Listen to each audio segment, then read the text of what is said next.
ஹரிஹி ஓம். ராதே கிருஷ்ணா. ஜெய் சீதாராம். அன்பு நண்பர்களே, உங்கள் அனைவரையும் எனது தெய்வீக பயணம் யூடியூப் சேனல் சார்பாக அன்புடன் அழைக்கின்றேன். நாம் தற்போது தமிழகத்தில் உள்ள திருக்கோயிலை தரிசித்து வருகின்றோம்.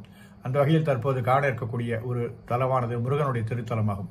இது வேலூர் மாவட்டத்தில் அமைந்துள்ள காங்கேயநல்லூர் என்ற திருத்தலத்தில் உள்ள சிவசுப்பிரமணிய சுவாமி திருக்கோயிலை பற்றித்தான் இந்த வீடியோ பதிவு தங்களுக்கு தெரிவிக்கின்றது. இங்குள்ள மூலவரின் மறுபெயர் காங்கேயன். மூலஸ்தானத்தில் முருகன் வள்ளி தேவயானுடன் திருமண கோலத்தில் காட்சி தருகின்றார். சன்னதி முன் மண்டபத்தில் அருணகிரிநாதர் இருக்கின்றார்.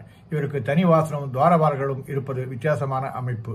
இங்கு வருபவர்கள் முதலில் அருணகிரியாரை தரிசித்துவிட்டு அதன் பின்பே முருகனை தரிசிக்கிறார்கள். இங்குள்ள விநாயகர் சுந்தர விநாயகர் எனப்படுகின்றார்.